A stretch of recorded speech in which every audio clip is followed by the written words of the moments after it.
Okay, so good morning. Today's daf is daf Tet Zion of Makkot. Did I write the wrong daf on my summary? No, I did not. Great. Today is daf Tet Zion on Makkot. So let me share my screen and we'll get started. Here we go. So yesterday we saw a debate between Rabbi Yochanan and Reish Lakish. According to Rabbi Yochanan, if you have an uncertain warning, it's a valid warning. And so that's piece number one. And we'll talk about what that means in just a second. And if you violate a lav shenitek la'aseh, that is a negative commandment that has a positive commandment that you can fix it. So, for example, you leave over your Pesach offering too long, you don't eat it in its proper time, well, then you're supposed to burn it. So, in those situations, you're only going to get lashes if the possibility of performing the aseh becomes nullified. So, for example, at the moment, and we'll see that this is not necessarily the way we conclude, the Torah requires a rapist to marry his victim and prohibits him from divorcing her.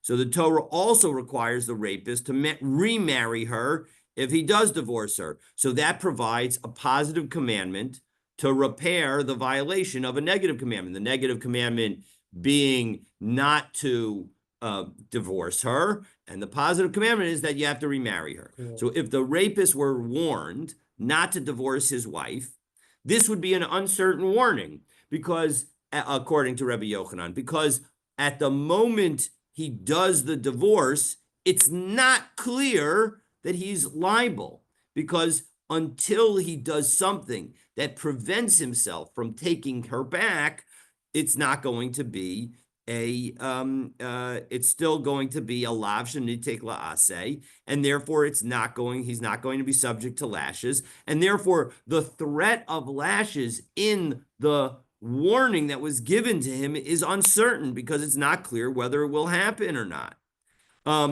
And so, it's not going to be clear that the husband has violated the law and becomes subject to lashes until the husband does something to prevent himself from remarrying the woman. Nonetheless, even though it's uncertain, Rabbi Yochanan says this is a valid warning. And so as a result, if the husband were to do something to prevent himself from remarrying the woman permanently in an unretractable way, he could be punished with lashes. Mm-hmm. That is the position of Rabbi Yochanan. Reish Lakish takes a narrower and in some ways more straightforward viewpoint. He says that when a person violates the lav shenitek la'aseh, as soon as the violation happens, he's liable to lashes. And so as a result, there's no uncertainty. If you say that if you warn the Yisrael who's rapist who's married to the victim that you're not allowed to divorce her, as soon as he gets divorced, he becomes liable for lashes. Now, there's a way out of it. He can immediately marry her, and that way he will not be subject to the lashes. But the point is that it is a certain warning. And in fact, if you were to have an uncertain warning, it wouldn't work. And violating a lav shenitek, again, but violating a lav shenitek la'aseh triggers the punishment of lashes immediately, except that the punishment can be avoided if the violator performs the aseh. So that's the debate. It's a key debate between Rabbi Yochanan and Reish Lakish, and it's two different topics, but they connect together. And so as we pick up on the fourth line from the bottom of Tezvavam and Bet, the Gemara is now going to considers other situations where Rabbi Yochanan and Reish Lakish apply their debate. And we're going to see that this debate is going to flow through a number of areas, and they're going to have to struggle with some other opinions to understand how everything ties together. So v'azdu l'taimahu, it all goes according to, they follow their reasoning. De itmar, because we've got a statement. If somebody makes an oath, I am going to eat this piece of bread today. V'avar, and then hayom, and the day passes. Below achla, and he didn't eat it. Rabbi Yochanan, Reish Lakish, to Amr Tevayu, Eino Loka. They agree, no lashes. What they disagree is the reasoning. Rabbi Yochanan Omar Eino Loka, as we turn to Zayin Amud Aleph, Mishum Dahavi Lav She'ein Bo Maisa.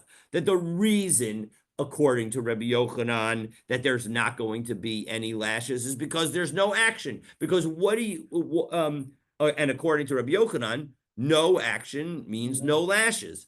And so it makes a ton of sense because what did the person do? I mean, he made an oath, but in order to violate that oath, he did nothing. He just sat on his hands, and that was how he violated the oath. And so as a result, it's an oath for which there's no action. And so as a result, Rabbi Yochanan says there's no violation. As Rashi said, puts it so nicely, Mishum dahavile lav she'ein bo ma'isa, aval mishum hasra safek. But when it comes to the warning that is made at any point during the day, but particularly earlier in the day, it's not clear at that moment, immediately thereafter. Again, as a reminder, one needs to give the warning immediately before the violation. Wow. But the problem is when the violation is failing to do something, failing to eat, when is that moment? Even if it's like a second before the deadline, technically it's not impossible for the person to eat something. So the bottom line is that any kind of warning for him is going to be an uncertain warning. And lo hava mifater. But because it was uncertain warning, that would not be a reason to say he would be exempt. Because Rabbi Yochanan says, the hasra safek shema hasra. He says that a uncertain warning is considered a valid warning. And so that is the explanation of Rabbi Yochanan.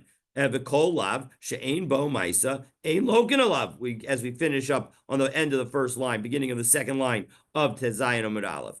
So that is Rabbi Yochanan's position. Reish Lakish Omer. Reish Lakish says eino loka. Again, also he doesn't get lashes, but not because of the lack of an action, but mishum dehavi hasras safek, because of a lack of a good warning, because it's an uncertain warning. V'kol hasras safek lo shma hasra, and any uncertain warning is not going to be a valid warning. And as we go back into Rashi, end of the second line at the top of Tav Zayin Amud Aleph, mishum dehavi lo hasras safek, aval mishum lav she'ein bo ma'isa. Oh, but why is, maybe we should say that it's because it's a lav she'ein bo ma'isa, that there's no action, and that's why Reish Lakish should say that you're exempt also. No, lo hava mefater. He would not say that he was exempt on that basis, because Savar, because Reish Lakish believes lav she'ein bo ma'isa lokin alav. You can get lashes for a negative, for violating a negative commandment where there is no action required. V'tarvayu, and back into the Gemara, v'tarvayu at the end of the fourth line, v'tarvayu aliba de Rabbi Yehuda. And both of them are explaining or consistent with a view of Rabbi Yehuda. Now, the view of Rabbi Yehuda, this is going to be a little confusing, so I want to highlight the confusion ahead of time. Rabbi Yehuda's statement that we're about to learn is going to have two implications. And both implications, the two implications are, one is consistent with Rabbi Yochanan, and one is consistent with Reish Lakish. And each of Reish Lakish and Rabbi Yochanan take the viewpoint that the position of Rabbi Yehuda is consistent with their point of view, and the aspect of Rabbi Yehuda that is inconsistent, we are going to have to explain some other way. And we're going to end up doing it on two levels. First, we're going to have to explain it on what is it that Rabbi Yochanan and Reish Lakish believe, and then we're going to have to explain, well, how about Rabbi Yehuda himself? How is he saying all these different things? So let's take a look, and you'll see what I'm talking about.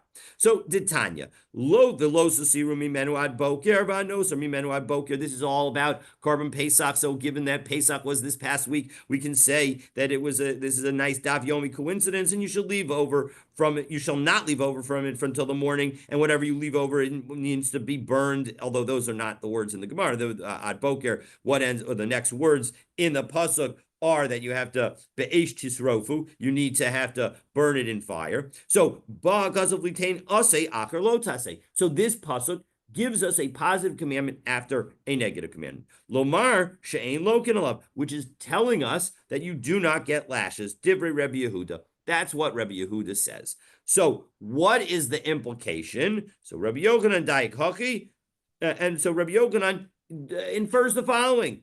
Taima deba kasuv, the whole reason that you're not liable is because the pasuk came and gave us a positive commandment afterwards.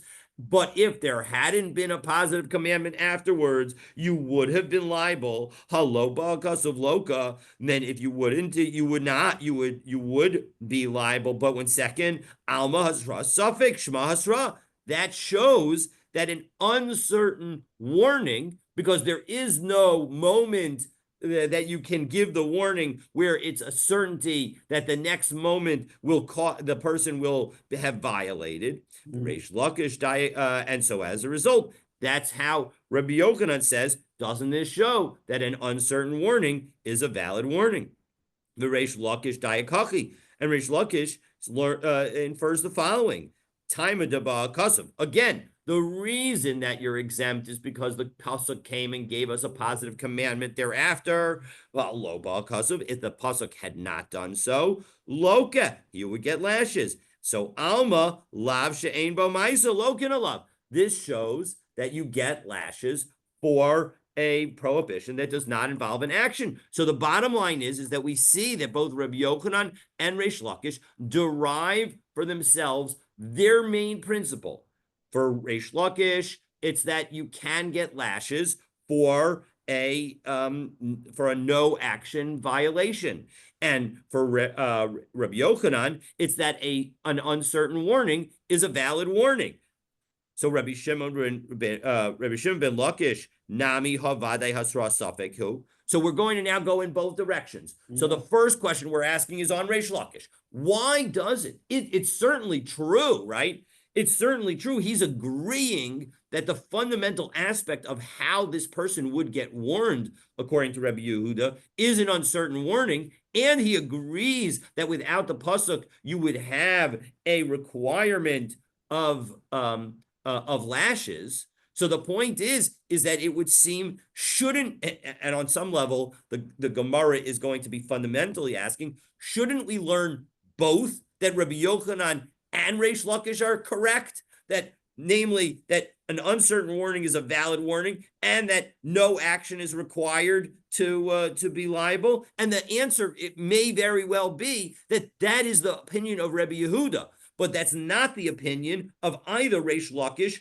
or Rabbi Yochanan. And so the question is why isn't it? So why isn't Rabbi Shimon ben Lakish agreeing that this is a hasras suffix, an uncertain warning, and therefore an uncertain warning should be valid? So Sabar La ke'idach Tana de Rabbi Yehuda. He thinks that the true opinion of Rabbi Yehuda is actually consistent with another brisa, de Tanya, because we have another brisa. Hakezeh v'chazar v'hikazeh. So let's back up and tell you what this story is about. So this story is about a woman who we'll get to the somebody is hitting their father, but the story begins with a woman who is married to husband number one. She divorces husband number one. Now, ordinarily, you need to wait 3 months before you get married so that there's no question as to who the father is. But unfortunately, she did not wait 3 months and she became pregnant. And so the question is husband number one the father or is husband number two the father? Well, this son who grew up in a dysfunctional house, not so surprisingly, becomes a dysfunctional adult, and he goes and he hits both the men that were potentially his father. Now, if he does so and he causes a wound, he's liable to the death penalty. But the question is we don't know which one is the father. So now about that situation, this Brisa teaches the following. If he hits the first father and then he hits the second guy, so then or he curses the first one and then he curses the second one. Or he hits them both at the same time. And Rashi tells us that it means that it's the Tokadei Dibor, that it's talking about where you do it within, one right immediately one right after the other. Oh, or you curse both of them at the same time. So as a result, in all of those situations, chayiv, the Tanakama says that you are liable. Rabbi Yehuda says no. If you do it at one moment, at the same time, then you're going to be liable. But if you do one after the other, you're going to be not liable. And why is it that you're not going to be liable? Because none of the warnings, when you give the warning for the first guy, you can't, it's not going to be a valid warning because it's an uncertain warning. We don't know whether this guy is his father. And when you give the warning for the second guy, it's an uncertain warning. We don't know whether this guy's his father. It's only when you combine it together that you have the ability to say that this guy is going to be that he's going to be killed. And so that shows that Rabbi Yehuda, according to Reish Lakish, true belief is in fact the fact that an uncertain warning is not a valid warning. So Rabbi Yochanan Nami Havadai Lav She'en Bo Maisahu. So now we go back. All right, so we've resolved Reish Lakish. Reish Lakish says, you want to know what Rabbi Yehuda really believes? Go look over here.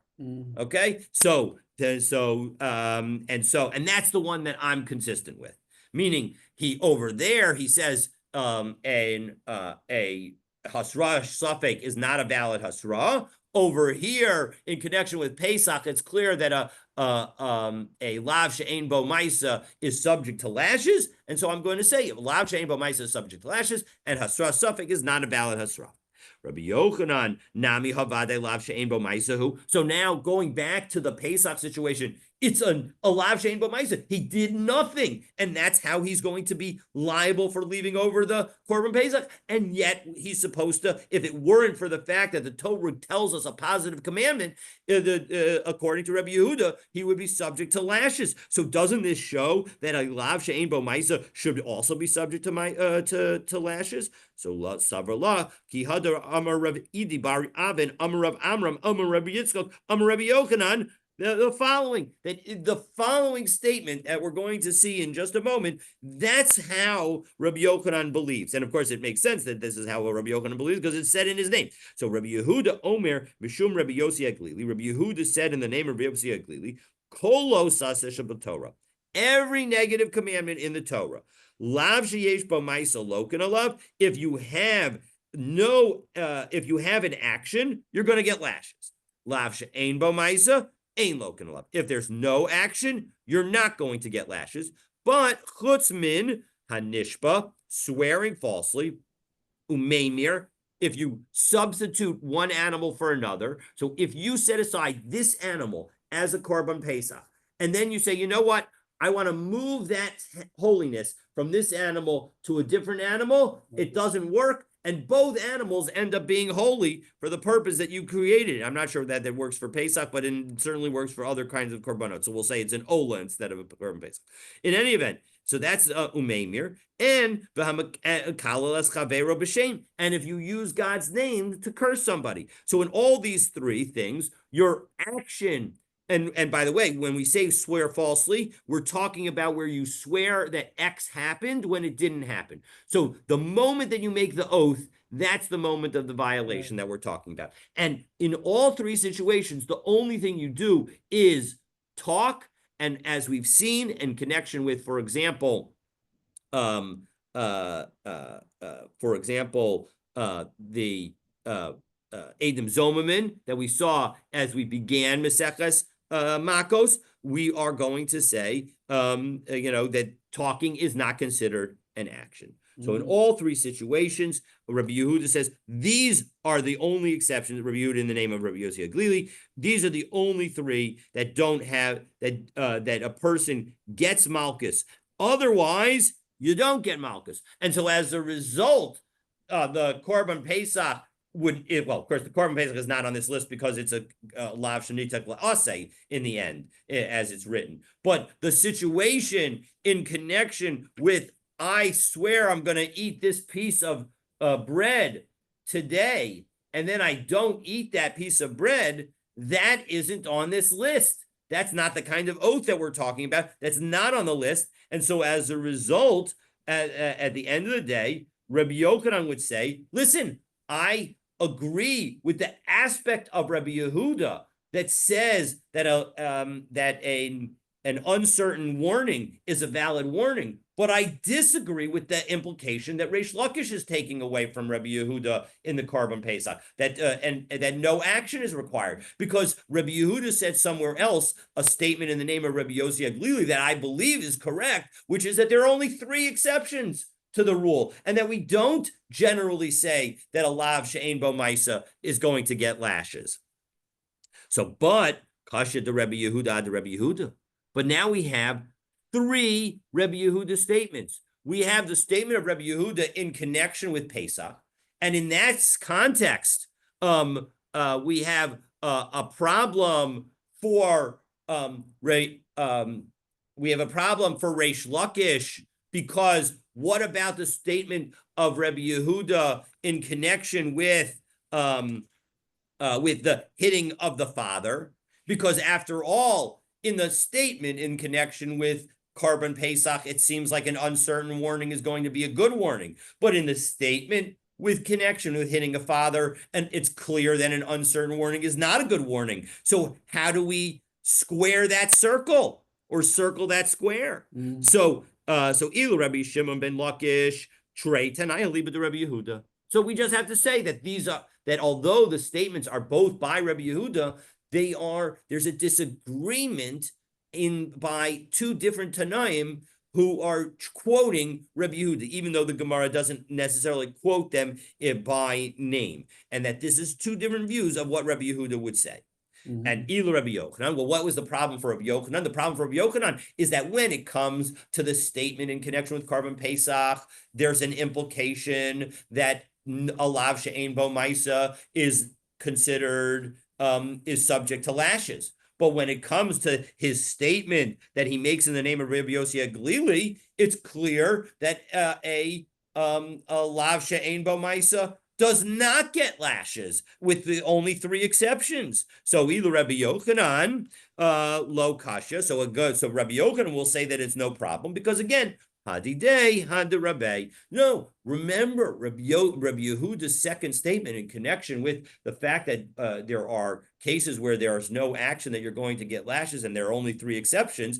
That was a statement made by Rabbi Yehuda in the name of Rabbi Yossi Aglili. So Rabbi Yossi Aglili was the one who believes that. And of course, Rabbi Yochanan agrees with Rabbi Yossi Aglili. And Rabbi Yochanan does not agree with the aspect of Rabbi Yehuda, his statement from Pesach. And so again, the statement from Pesach, both Reish Lakish and Rabbi Yochanan take away from it what they agree with, and they ignore and put aside and explain away the part that they don't agree with.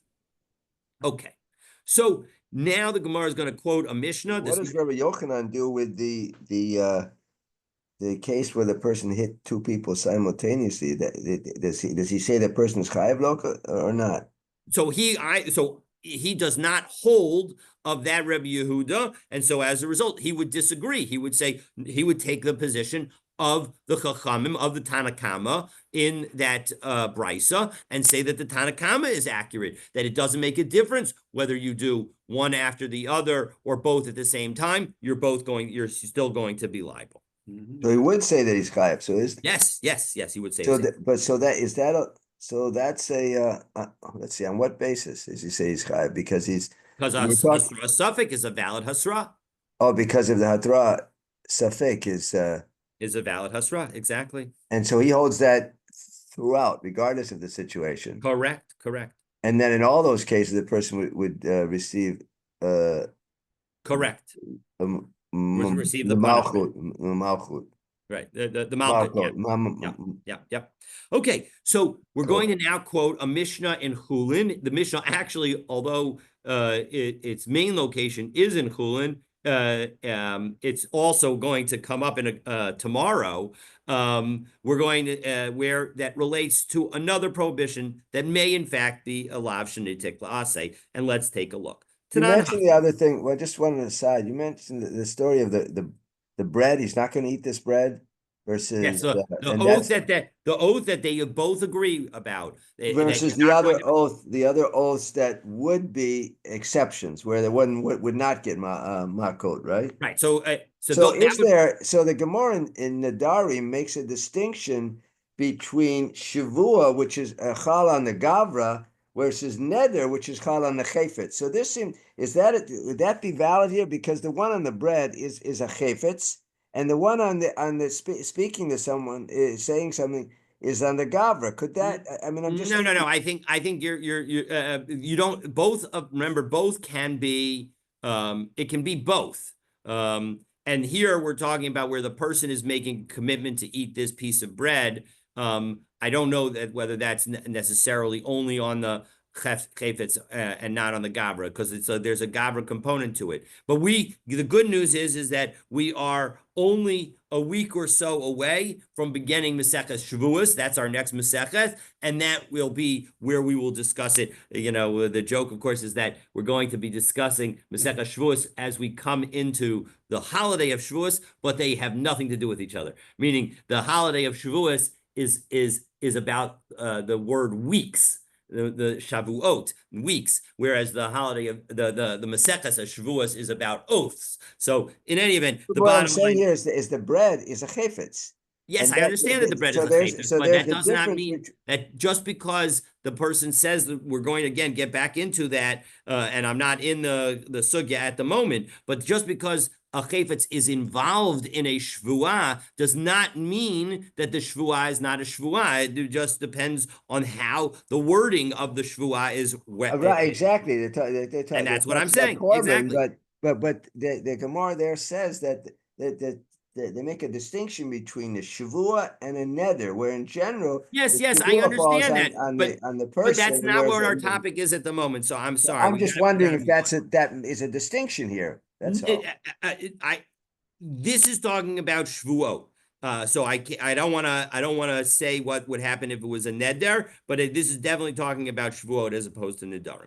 So Tanan Hassam, we have again a Mishnah Hanotel Aim Al Habanim. If you take the mother bird away when it's on its young, you're supposed to shoo the mother bird away, and then you can either take the mother bird or you can take the eggs. But if you don't do that, if you take the mother bird from upon the young, Rabbi Yehuda Omer Loka ve'enu Mishaleach, you have to you get lashes according to Rabbi Yehuda, and you do not have to send her away. And Rashi explains. This is Rashi opposite the second wide line in the Gemara on the right-hand side of the page. Loka ve'enu mishalech kasavar shalach mi'ikara mashma. The wording of the pasuk that you need to send her away is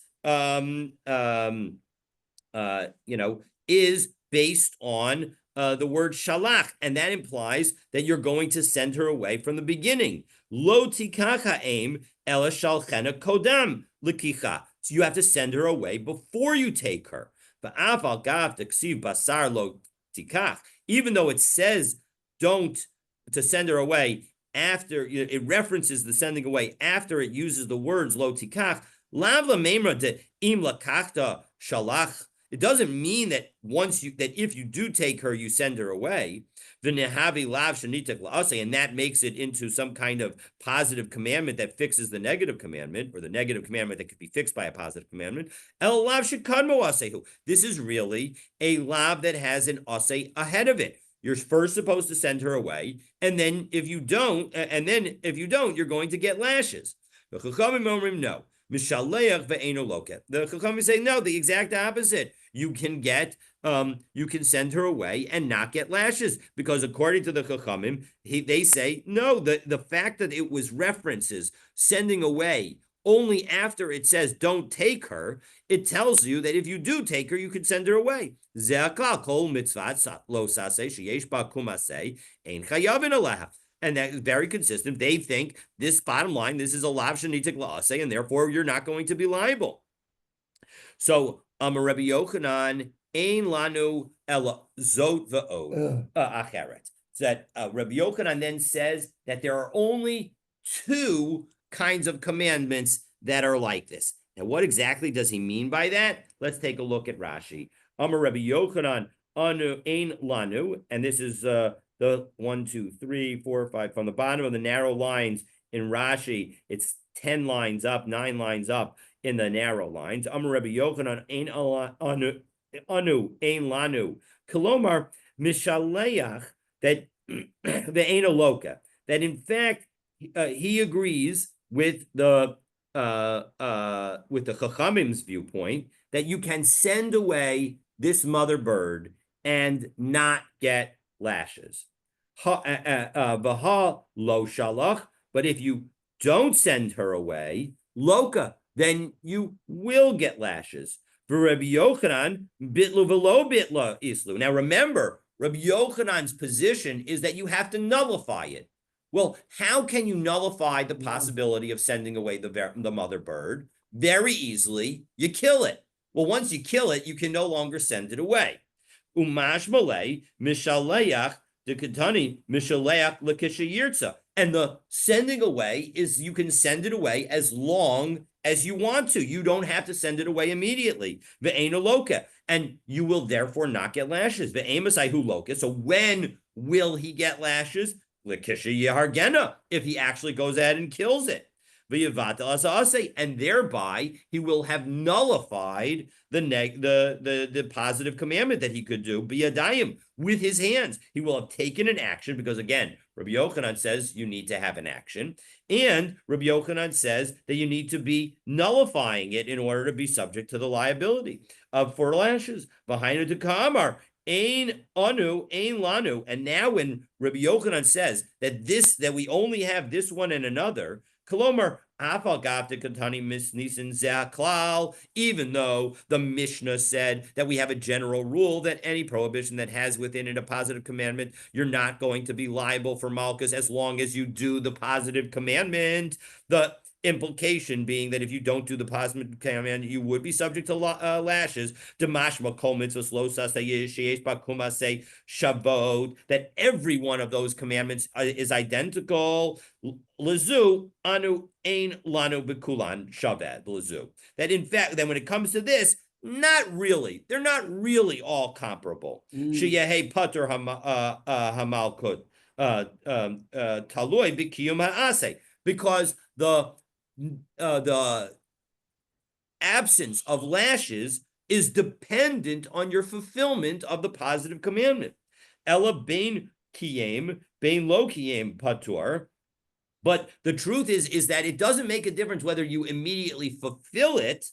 Ella zu ve'od acheres de mishkachas behu delaki al yedei bitul aseh ha'aseh. The issue is that you have to nullify, according to Rabbi Yochanan. And so it's based on nullification. Because in most cases that we are about to see, and we're going to be asking on Rabbi Yochanan in just a moment, that the only cases where you can engage in nullification, Ella Bahani Trey, there are only 2 such cases where you can engage in nullification. So Amar Le Rabbi Elazar. So back into the Gemara. We're now 1, 2, 3, third line. How are they taking the mother bird and sending away? The pasuk says, I have the pasuk of it. It says that you take the v'tishlach et ha'em v'et habanim tikachlach. That's what I'm looking. I have the chumash in front. You're taking the babies. You send the mother and take the babies. So how is it to take the mother and send the mother away? Okay, so so this is where the Rishonim get into the act. You're absolutely right. So the story, the problem is the following. If you take the chicks, there is no way to undo that. Meaning you can't then send the mother bird away and have it happen retroactively. So there is no lav shenitik la'aseh if you take the chicks. The only thing that can happen is that if, in fact, you take the mother first, then there's the possibility of saying, you know what, I took the mother, but really I'm supposed to send her away, and then I can take the chicks. So if you take the mother off of the chicks, you have violated the pasuk, because the pasuk says that you can't just take a mother away from the baby birds, even though you're right that the simple read of the pasuk is it's referring to the ability of taking the baby birds, but the only way that you can do that is by sending the mother bird away. So you need to send the mother bird away, and you can't and not just take her away from the baby chicks. But if you took the baby chicks, there is no assay that you can do to fix it. So as a result, the lav shenitek la'aseh that is included in this lav is the taking of the mother. And that is the way Rashi understands it. There are other ways to understand it, but that's the way Rashi understands it. Okay? So what, they would take the mother and then send the mother away? Is that it? So what the fix to having taken the mother is let her go free. If you let her go free, well, then you've resolved the issue. Because what is the requirement to do in order to take the chicks? You have to get the mother bird away from her nest. And so as a result, if you take her, you're not supposed to take her away from the nest directly. But if you do take her, then you can fix it by just sending her free. Correct.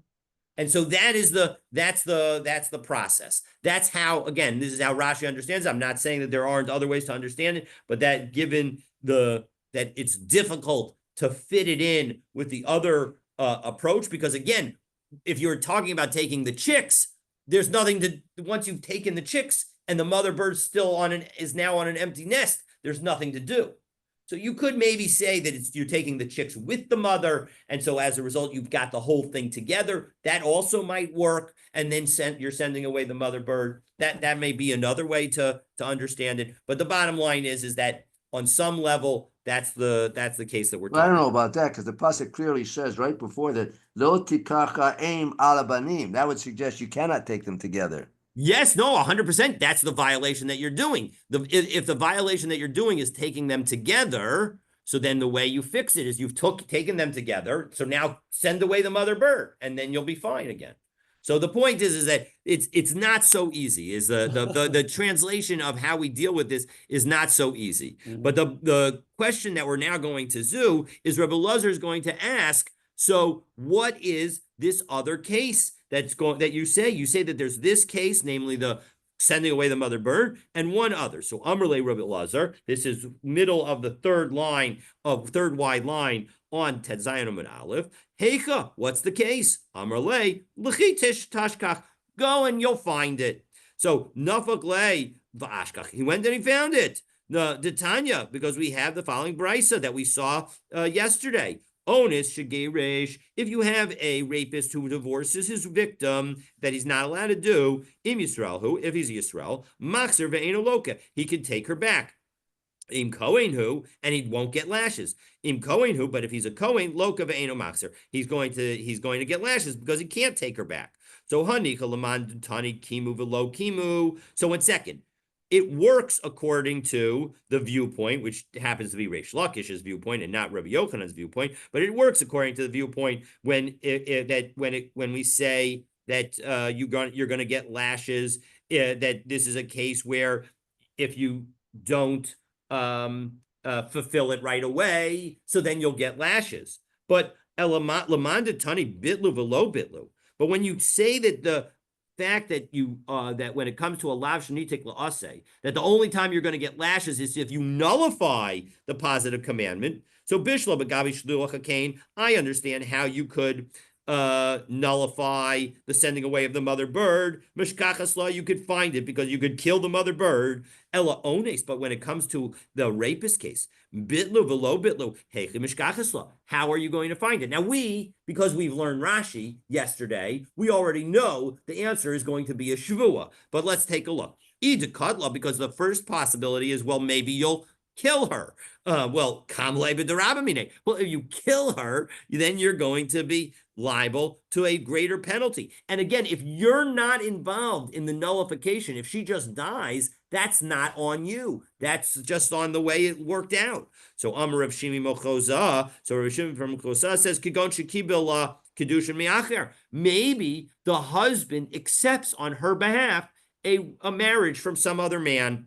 Well, Amar Rav responds, and some say that this is actually Rab, I think, Rava, excuse me. So Ishavi say Shaliach. Well, if she appointed him as her agent, Ihi Kamavatlalei. Well, it was her appointing him as her agent to take a marriage with another man that is what nullified his ability to remarry her. And so it's no longer her fault. It's no longer his fault. And so as a result, he has not been mevatel the asay. And Iloshavi say shliach. And if she never appointed him as her agent, kol kamine. Well, then what can he do? V'lo klumhi. He's not. She's. He's nothing for her, right? So as a result, it's not anything that he can't cause her to be married to somebody else. So Ella Amar of Shimi Minarda Kagon Shehidira Berabim. No, he made a neder that she would be prohibited to him in public. Well, that okay. That could work according to the viewpoint that says that making a neder in public is not subject to annulment. But if you could annul it, you haven't fully nullified the possibility of taking her back as your wife, because you could go to a rabbi and go to a beit din and get your vow nullified, and then you'll be allowed to remarry her. So there's no way to fully nullify the marriage, his ability to remarry her. Well, maybe the oath was not just made in public, but it was made on the public's consensus. And so as a result, and everybody agrees that that kind of vow cannot be made. To Amar Amemar, because Amemar says, Hilchasa neder shehuda barabim yesh lo afara, al das rabim ein lo afara. When it comes to a public neder, that can be annulled. But when it comes to a neder that's made based on the agreement of the public, that cannot be annulled. The Sulek, now we will actually see in the end that it actually can be annulled in the case of a mitzvah. And that's what we're going to be talking about. So, but I'll highlight that now because that will help us understand how we're going to go. But now the Sulek. What's the difference between these two? They're both made in public, right? Both Nadarim? Well, one is based on the agreement of that it's based on the agreement of every human being, of every person in the public. And so as a result, there is no way to undermine it because it is based, you would need to get the agreement to undermine it from every person in the public. And so there's no practical way to get that kind of agreement. And so from a practical perspective, it cannot be annulled. So whereas a public agreement, the concern about the public agreement is that maybe people will not realize that he undid it, and we're worried about that kind of action. But in the end, we paskin that we're not going to be worried about some people thinking that he didn't revoke the oath or annul the oath. And so we will say that people will be dan lekav skos, and if they see him violating the oath that he made, they will understand that he must be that he had annulled the oath. So Vesuleka, are these truly the only two exceptions? We could come up with lots of exceptions, I would have thought. So for example, Baha'ika and Simon Gazel, Mashkon, Upeyad, we're going to go through those three. So Gazel, Derachmana Amar, Lo Sigzal, Veheshiv, Esagzela. What about theft? A robbery, where we say that you have to return what you stole. And Mashkon, a pledge. The Rachmana Amar, Lo Savo El Beisola Avot Avoto. You're not going to enter his house to take the pledge or the collateral. Hashev Tashiblo as Havo Kivo Hashemish. You have to return the pledge to him. So basically, if you take a pledge illegally, you should return it. Umishkachasla Bekimu Velo Kimu. Now, when it comes to Rabbi Reish Lakish's perspective, that all that matters in order to make you liable for violating a lav shenitik la'aseh is that you violated the lav and you haven't yet performed the aseh. Well, then it's very simple. If you haven't returned the item, then you're subject to lashes, and if you have returned the item, you're not subject to lashes. But when it comes to the guy but when it comes to Rabbi Yochanan, who says that you need to have nullified the possibility of returning the items, ubitlu velo bitlu. But what in second? What about how do you do the nullifying and non-nullifying? What's that situation? So hasam kaven dechaya b'tashlumin.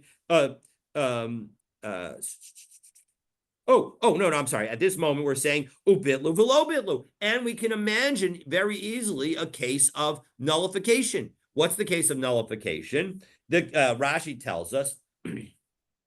Mashkon, mishkachasla, bitlo, shisarfo. You can find a nullification possibility if you burn the item. Right. Isn't burning the item enough? So no, it's so, and so shouldn't these both be added to Rabbi Yochanan's list? And the answer is no. Hasam kaven dechayav b'tashlumin. Well, if you burn something that belongs to somebody else, guess what? You have to pay for it. And so as a result, a loco mishalim, and we don't have people pay and receive lashes. And therefore, the point is, according to Rabbi Yochanan, the point is that these are not, you're not able to effectively nullify it permanently because you will always be liable. So maskiv lo Rabbi Zera ha'ika mashkono shel ger umesa ger. Well, what happens if the mashkon belonged to a non-Jew, a convert, and the convert doesn't have any heirs, and now the convert dies, and so as a result, you have no ability to pay it back. Well, 1 second, and we'll assume that you burn the item. No, hasam gabra bar tashlumin who? No, the person who stole the item or retained the item or took the item as collateral inappropriately, in all of those cases, he owes the money. Vishibuda de gerhu de kapaka. The death of the convert gets eliminates just the claim, and so as a result, it's not a nullification of the possibility to do the positive commandment, and so as a result, we're going to say that it's still subject to Rabbi Yochanan's rule that says that there are only 2 cases, and these are not among them, because these cases would not, in fact, get lashes. Well, 1 second. What about leaving over the final corner of a field? Derachmana Amar lo paas, that you shouldn't finish off the corner of your field. And then you should leave them. And the implication of the leave them is that even if you did cut them, you would have to leave it. Now, clearly, it's easy to see these as things where you can do it and you cannot do it, but we can also imagine them as things where you nullified it and you didn't nullify it, because after all, you could burn it, you could do something to it to get rid of it. So, Ditnan, and after all, mitzvahs peya lahafresh minakama, the obligation to leave the peya is from the standing crop. Lo hifresh minakam, but if you didn't leave it from the crop before you cut it, mashmish v'na omerin. Well, then you can cut it. You can still separate that charitable gift from the sheaves that you have. Lo hifresh mina omrin. If you didn't leave it separated from the sheaves, mafresh mina kari. Well, and you've now taken all the kernels. Ad shalom meirach. You can still do it before you smoothed it. And even mircho, and even if you smoothed it, meiser v'nosein lo, you can you can still give meiser, and then you can give it. So it seems like you can keep on giving it. So kid the Rebbe Yishmael to Amar Af Mafresh Mina Isa. Well, and then beyond that, presumably you would not be able to do it. And so since if you waited too long, you would be able to eliminate the possibility of doing peya. So shouldn't Rabbi Yochanan count this as another case? No, to the Rabbi Yishmael. So now it's Rabbi Yishmael says the Amar Afa Mafresh Mina Isa, that even you can take away the peya even from dough. The bottom line is that until that you can always take it away as long as it still exists. But 1 second, Rabbi Yishmael Nami Mishkachas Law to Achal Isa. Well, what happens if you ate it? So Ella Zos va'od acheres aha. So as a result, we change our mind. And are the two situations in which Rabbi Yochanan says a person can somehow nullify the positive commandment that is that the asay of the lav shenitak la'asay is in connection with the sending away the mother bird and with respect to peya. Aval onus low, but when it comes to the onus situation, it doesn't work. Dehecha de amrina al das rabim ein lo hafara, because we said that if you make an oath based on the public consensus, you're not going to be able to annul it. Lidvar rishus, that's only you're not going to be able to annul it for something that's optional. Aval lidvar mitzvah yesh lo hafara, it can be annulled in order to enable you to perform a mitzvah. Ki hadahu makre darge dahavi pasha binuke, because there was a school teacher that mistreated his students. This is a story that we find elsewhere in the Gemara in more details. But the bottom line is, Adre Rav Acha, that Rav Acha made a vow based on public consensus that he should not be able to teach children anymore. But Ahadre Ravina, and Ravina was able to undo it. Delo Ashtakak Didaya Kavase, because even though he wasn't perfect, there wasn't anybody better. Okay, so that brings us to the next discussion in our Mishnah, and our Mishnah said that there are certain things that we can't eat. All of those you are going to get lashes for. So Rav Yehuda, Haiman de Achal Benisa Deve Karava. If you eat a worm that you find in cabbage, Malkinan le Mishum Sheretz Hashoretz Al Haaretz, you're going to get lashes based on a creeping thing that grows on the ground. That don't think that because the cabbage is moist and wet, that's considered to be in a wet thing, in a wet space. It's considered to be on dry land. Hahuda achal benisa debe karava. And there was somebody who did so, Vinagge Rav Yehuda, and Rav Yehuda lashed him. Amar Abaye, achal putisa, if you ate a putisa, and Rashi says, bala sheretz hamayim, it's some kind of bug in the water, we'll call it a water bug. Loka arba, you're going to get 4 sets of lashes. Namala, loka, and Rashi explains that the 4 lashes that you get are based on the 4 different verses. 2 verses that are prohibitions written regarding creeping things in water. One is in Vayikra Yud Aleph Pasuk Yud, and one which is this week's Parsha. This week's Parsha, so that's a nice another Daf Yomi coincidence. And one is in Dvarim Perik Yudalit Pasuk Yud. Nimala Loka Chamesh. And then 2 other prohibitions are written about creeping things generally. So we've got 2 for water and 2 about creeping things generally. So Nimala, when it comes to an ant, so then you're going to get 5 Loka Chamesh. Why? Mishum sheretz hashoretz ala aretz, because of the verse that talks about creeping things on the ground. And there are 3 different verses that relate to creeping things on the ground. So there are the 2 general that apply to all creeping things, and then there are 3 more that specifically relate to land items, and they are in our parsha, Vayikra Yud Aleph, Pasuk Mem Aleph, Mem Bet, and Mem Dalet. And then, if you were to go further, Tzira, if you eat a tzira, a hornet, loka sheish, well, then you have 6, because it's considered a land animal, and mishum sheretz ha'of, and there's a separate pasuk that says when you have a creepy thing that flies. So Amar of Achai, Hamasha es nikava, that there are other things that are considered like a sheket, disgusting, and one of them, Rav Achai says, is that if you prevent yourself from using the bathroom, over mishum lo shaketsu, then you're violating the prohibition of not making yourselves abominable.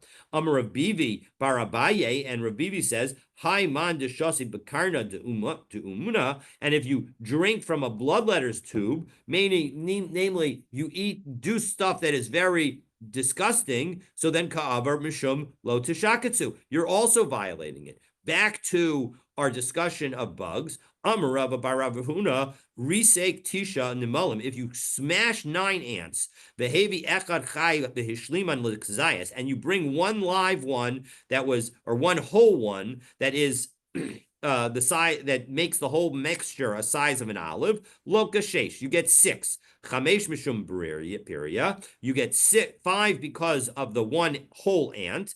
The echad mishum kazayas nevela, and then you have one additional set of lashes because you ate a nevela worth of a kazayas, an olive's worth of nevela. Nevela meaning basically anything that's dead, that an olive size of any dead item that is all together.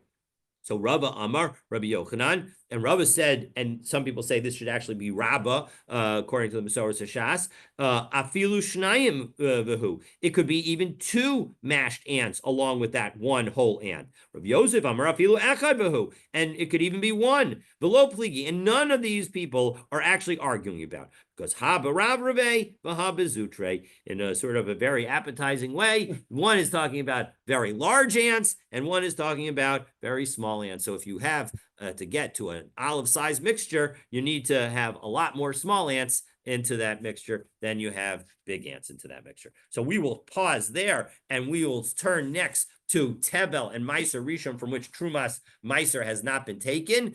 Also things that are going to result in your getting lashes if you eat them. But for that discussion, you'll have to stay tuned for tomorrow's daf. Yes, sir. In the discussion of the payout above with Rabbi Yochanan, mitzvah versus payout, you made a statement that one nullifies the positive, the asay. Now, why is that? Because the according to Rabbi Yochanan, a lav shenitik la'aseh, if you have a negative commandment that can be fixed with a positive commandment, you are only going to be lashed if you nullify that positive commandment. That's what he says. That was what we saw at the end of the day yesterday. He says bittul v'lo bittul, whereas Reish Lakish says no, it's kiyum v'lo kiyum, that as long as you haven't yet fulfilled it, then you're going to get lashed. So you're subject to lashes immediately, according to Reish Lakish. But according to Rabbi Yochanan, no. If you steal something, there is no way that you will ever be lashed for that, because there is nothing you can do that can undermine your ability to return the thing to the other person. And so as a result, you're always going to be, because you're always able to do that asay, so therefore you're never going to get lashed. You'll never be subject to lashes. And that there are 2 situations where it is possible to eliminate the possibility of ever doing the asay that's associated with it. One is in connection with sending away the mother bird. If you kill that mother bird, then there's no way that you can ever send it away, and you will get lashed. And second, when it comes to peya, if you eat that peya, or if you burn that peya, there is nothing else that you can possibly do that would allow you to separate that peya any longer, and therefore you will get lashes in that situation as well. And that's according to who? Rabbi Yochanan? Rabbi Yochanan. That's Rabbi Yochanan's viewpoint. That you have to have eliminated the possibility of doing the positive commandment. You have to have bittul. You have to have nullified mevatel, the positive commandment. Only then will you be subject to lashes for a lav shenitek la'aseh. And there are only 2 lav shenitek la'aseis. I don't know if that's the right way to put it, but lavim shenitikim la'aseh that are subject to that even possibly happening. Because in most cases, there's nothing that a person can do that can prevent them permanently from ever performing the positive part of the commandment. And so, for example, when it came to a man who raped somebody and then married her and now divorced her, he will always have the possibility of remarrying her. He cannot affirmatively do something. Now, of course, she can die, but that's not him doing something to nullify the possibility. And so as a result, and again, because Rabbi Yochanan requires an active component in order to be subject to lashes in any event, he has to do something to nullify it. And so there's nothing he can do. Any kind of oath that he makes can be undone because there's a mitzvah for him to remarry her. So the rabbis will allow him to nullify that oath. And so there's no way that he can possibly nullify his ability to remarry her, and therefore he will never get lashes in that situation. Now this ties into the hatra Hatra suffix situation. hatra, Correct. the suffix hatra, right? Correct. So he holds that there is a, And he holds that hasra suffix is a valid hasra, so that as a result, it is possible to get lashes because basically you're going to give hasra when the person fails to cut the corner of his field, and he won't actually be liable for failing to do it until he actually eats the produce that he cut from that corner. well, so he holds it's getting confused again. He Rav Yochanan, wait a second, is that Rav Yochanan? Rav Yes, Yochanan all holds Rabbi Yochanan. We're that talking he about holds that suffix hatra is is can a be valid justifiable. hasra. Is Oh, a valid hasra, which allows a person to get punished, even he though can it was get uncertain. he can get Malkut then, He can get malchus, exactly. uh, unless it's destroyed, right? No, no, that's the situation where he would get the malchus, right? If I say to you, listen, Okay. Ken, don't cut the corner of your field. If you cut the corner of your field, you're going to get lashes. And you say, yes, I know, and I'm going to do it anyway. And then you cut the corner of your field. You're not going to get lashed, according to Rabbi Yochanan, because you can still take that paya from the cut produce. You then grind it. You go through the entire process and you make it into dough and you make it into these beautiful challah rolls. You're still not going to get lashes. You then eat all of those challah rolls. Now you're going to get lashed because you have now prevented yourself from giving that paya. And so as a result, now, even though it was uncertain when I told you all the way back then that you were going to get lashed, whether or not you were going to actually go so far as to eat those challah rolls. But now that you've eaten those challah rolls and you can no longer have any possibility of giving that paya to the poor people, now you're going to get the lashes. But prior to that, oh, so he's subject. Prior to that, it's a lav shenitik la'aseh, and it's the possibility of your doing the Right. aseh still exists, so you're not going to be liable according to Rabbi Yochanan. But that's suffix hatra, right? So he would be in that. No. You're right that it's a suffix hasra all the time, but he hasn't done the bittul yet. He hasn't nullified. You haven't nullified the possibility yet. So until you nullify the possibility, you're not even liable for the lashes. Uh-huh. So okay, so he's not only at that point would he be liable. Only at that point are you going to be liable. So the malkut on suffix hatra is talui on the bittul. Correct. Exactly. And that's how Rabbi Yochanan differs from Reish Lakish. From Reish Lakish, it's much simpler. The whole case is much simpler, right? Because Reish Lakish says, as soon as you don't cut that corner, as soon as you cut that corner, as soon as you cut that corner, you violated the lo taseh, and as a result, you're subject to lashes, but you have the opportunity when you come in front of the court can say, Ken, you have a choice. You can take that, you can give that paya immediately, or you can get lashed.